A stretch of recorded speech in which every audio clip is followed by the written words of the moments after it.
Nous passons donc au dossier numéro 4 qui va nous permettre d'explorer l'ensemble de l'item crise convulsive du nourrisson et de l'enfant. Alors, question numéro 1, on vous décrit Lucie, âgée de 22 mois, qui a eu des mouvements tonico-cloniques des 4 membres avec perte de conscience depuis 7 minutes et avec dans ses constantes prises une fièvre à 39,2. Première chose, décrivez votre prise en charge immédiate. Donc, vous avez affaire à une crise convulsive fébrile. Voici le symptôme. Quelle est votre prise en charge immédiate? Donc ça, c'est du cours, c'est très stéréotypé. Je le relis avec vous. On met en condition. Le seul risque, c'est qu'il y ait une obstruction des voies aériennes. Donc on libère les voies aériennes en aspirant plus ou moins, en mettant une canule de Guédel. Puis on met de l'oxygène pour que la saturation soit supérieure à 95%. On met un scope avec une fréquence respiratoire, une fréquence cardiaque, une saturation, une tension artérielle. Et enfin, on mesure la glycémie capillaire, car c'est une urgence diagnostique. S'il existe une hypoglycémie, on traite en rechargeant, ce qui fera céder la crise. Et puis, pour faire céder la crise, eh bien, on va donner un traitement anti-épileptique, d'une benzodiazépine, par exemple du Valium en intrarectal. Et enfin, on donnera un antipyrétique et on surveille l'efficacité de nos mesures. Généralement, après injection de Valium intrarectal, la crise doit céder. Question numéro 2, plus intéressante. Vous avez donc affaire à une crise convulsive fébrile et on vous demande eh bien, quelles sont les étiologies que vous devez évoquer devant une crise convulsive associée à de la fièvre. Alors, eh bien, les différentes étiologies à évoquer devant une crise convulsive fébrile du nourrisson, elles sont au nombre de 6. La première, c'est une méningite, souvent plutôt des méningites bactériennes.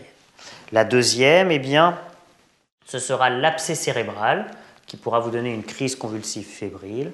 Le troisième, c'est l'ensemble des encéphalites et méningoencéphalites. Et lorsqu'on parle de méningoencéphalite, on évoque toujours de principe la méningoencéphalite herpétique. Quatrième étiologie à évoquer, la thrombophlébite cérébrale. Cinquième étiologie à évoquer, le paludisme. Et enfin, sixième étiologie à évoquer, la crise convulsive hyperthermique. Juste un mot sur la crise convulsive hyperthermique. C'est une étiologie qui ne touche que l'enfant, qui a entre 3 mois et 5 ans. C'est une crise convulsive qui est secondaire exclusivement à la fièvre et non pas à l'étiologie de la fièvre. C'est quelque chose de fréquent et de non grave.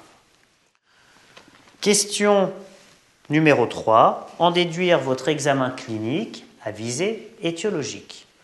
Devant une crise convulsive fébrile, eh bien finalement, le diagnostic le plus fréquent, ce sera la crise convulsive hyperthermique. Mais pour pouvoir évoquer une crise convulsive hyperthermique, c'est un diagnostic d'élimination. Il faudra donc éliminer l'ensemble des autres étiologies. Premièrement, pour éliminer une méningite, eh bien, on va rechercher un syndrome méningé. Et comme on l'avait dit au dossier numéro 2, eh bien, le syndrome méningé du nourrisson n'a rien à voir avec le syndrome méningé de l'enfant, mais on cherchera plutôt un gênement, une hypotonie, des vomissements, etc., etc. Je vous renvoie au dossier numéro 2. Deuxièmement, en faveur d'un abcès cérébral, eh bien, on recherchera une crise convulsive qui ne sera pas cette fois-ci généralisée, mais qui sera focale, et un examen neurologique au décours de la crise qui est anormal. Troisième chose, en faveur d'une méningoencéphalite, eh bien, on recherchera un comptage herpétique, et puis on recherchera une crise convulsive focale, et des signes d'encéphalite, c'est-à-dire des signes d'atteinte des fonctions supérieures, donc des troubles de la vigilance, une confusion, etc. En faveur d'une thrombophlébite, on cherchera un examen neurologique anormal au décours, puis en faveur du neuropaludisme, eh bien, on cherchera un retour récent d'une zone d'endémie. Enfin, pour affirmer le diagnostic de crise convulsive hyperthermique, eh bien, on recherchera des antécédents de crise convulsive hyperthermique. On s'assurera que l'enfant a bien entre 3 mois et 5 ans et surtout que l'on n'a aucun argument en faveur de l'ensemble de ces étiologies. Si on se retrouve par exemple avec une crise convulsive focale, eh bien, il faudra évoquer obligatoirement l'abcès cérébral, mais aussi la méningoencéphalite, mais aussi la thrombophlébite, et donc on fera une imagerie cérébrale. Si cette imagerie cérébrale est normale, on peut alors poser le diagnostic de crise convulsive hyperthermique, mais on aura fait les examens complémentaires qui nous auront permis d'éliminer ces diagnostics-là. Si j'ai affaire à une crise convulsive généralisée, avec un examen neurologique normal au décours, chez un enfant qui n'a pas été en zone empaludée et qui a un examen neurologique normal, alors sans examen complémentaire, je peux poser directement mon diagnostic de crise convulsive hyperthermique. La question numéro 4, eh bien on vous dit l'ensemble de votre examen clinique est normal, excepté la présence d'une rhinopharyngite. Il n'existe pas de déficit post-critique et le développement psychomoteur de Lucie est normal pour l'âge. On vous demande donc quel est votre diagnostic. Le diagnostic à évoquer est celui de crise convulsive hyperthermique. Ça, c'est la première chose. Et puis, une fois que l'on a évoqué le diagnostic de crise convulsive hyperthermique, la deuxième question à se poser est de savoir ai-je affaire à une crise convulsive hyperthermique simple ou ai-je affaire à une crise convulsive hyperthermique complexe. Cette différence entre crise convulsive hyperthermique simple ou complexe est importante parce que lorsque l'on a affaire à une crise convulsive hyperthermique complexe, eh bien le pronostic est beaucoup plus péjoratif, c'est-à-dire qu'il y a un risque beaucoup plus important de récidive, mais il y a aussi un risque beaucoup plus important de complications à ces crises convulsives. Tandis que si j'ai affaire à une crise convulsive hyperthermique simple, eh bien il y a un risque de récidive qui existe, mais on sait que les complications ne sont jamais importantes et que cela n'évolue jamais vers une épilepsie. Donc, il va falloir rechercher, comme vous l'avez appris dans votre cours, les critères de crise convulsive hyperthermique simple ou de crise convulsive hyperthermique complexe. Et donc, ces critères sont, pour pouvoir parler d'une crise convulsive hyperthermique simple, il faut qu'il n'y ait aucun antécédent neurologique, il faut que l'enfant ait moins de 9 mois, il faut que son développement psychomoteur soit strictement normal, il faut que la crise convulsive ait été une crise convulsive généralisée qui dure moins de 15 minutes. Et enfin, il faut que l'examen neurologique au décours de la crise soit normal. Si j'ai l'ensemble de ces arguments, je suis dans le groupe de crise convulsive hyperthermique simple. L'évolution va être banale, avec un risque de récidive, mais peu de risque d'évolution vers une épilepsie et vers des complications. Si j'ai un de ces arguments, je répète, un antécédent neurologique, un développement psychomoteur normal, un âge supérieur à 9 mois, une crise convulsive généralisée qui dure moins de 15 minutes et un examen neurologique normal au décours. Si un de ces critères n'est pas présent, je suis dans crise convulsive hyperthermique complexe.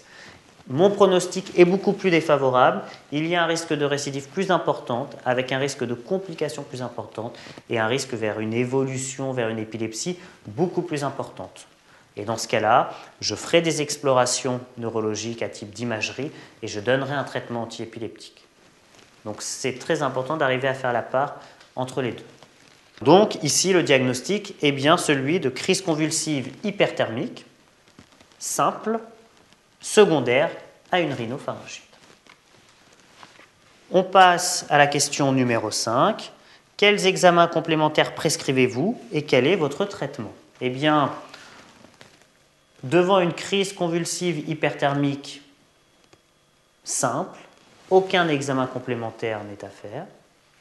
Devant l'étiologie rhinopharyngite, aucun examen complémentaire n'est à faire, donc pas d'examen complémentaire.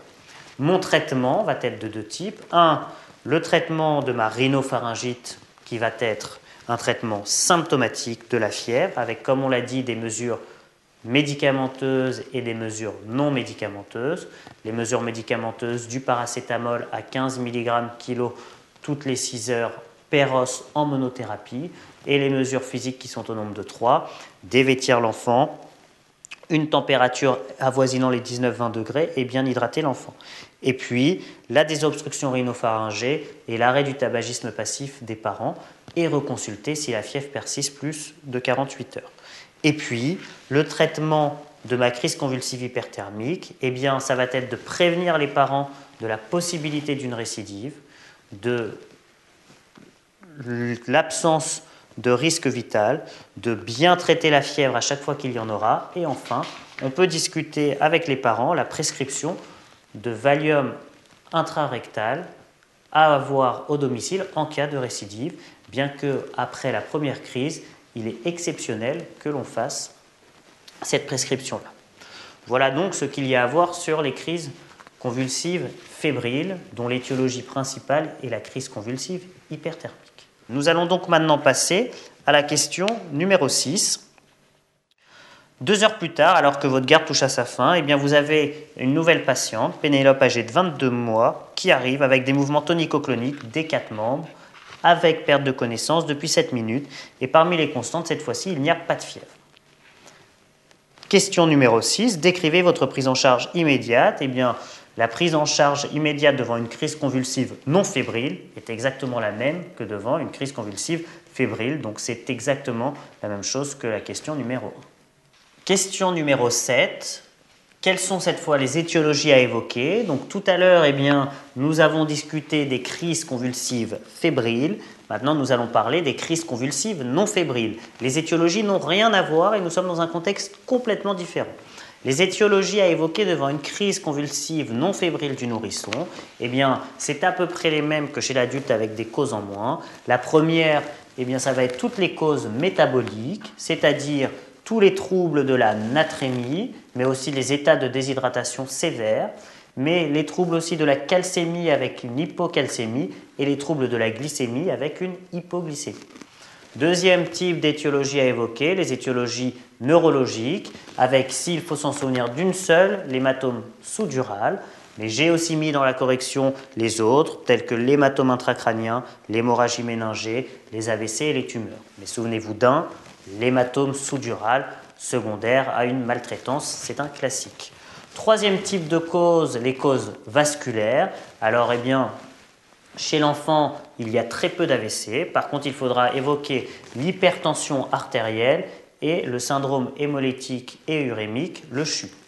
Quatrième type de cause, les syndromes épileptiques. Évidemment, une des causes les plus fréquentes de crise d'épilepsie, c'est un patient qui a une maladie épileptique. Et enfin, classiquement, les intoxications que l'on retrouve classiquement, mais qui sont peu fréquentes. Donc, des étiologies peu difficiles à se souvenir. Question numéro 8. En déduire alors votre examen clinique à visée étiologique.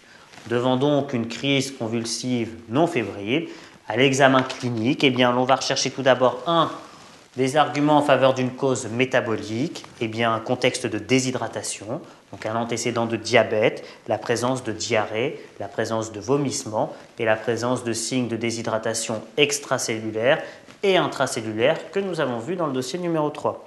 Et puis, pour rechercher brièvement une hypoglycémie, on réalisera un dextro. Puis, à la recherche d'une étiologie neurologique, on recherchera principalement des arguments en faveur d'un hématome sous-dural.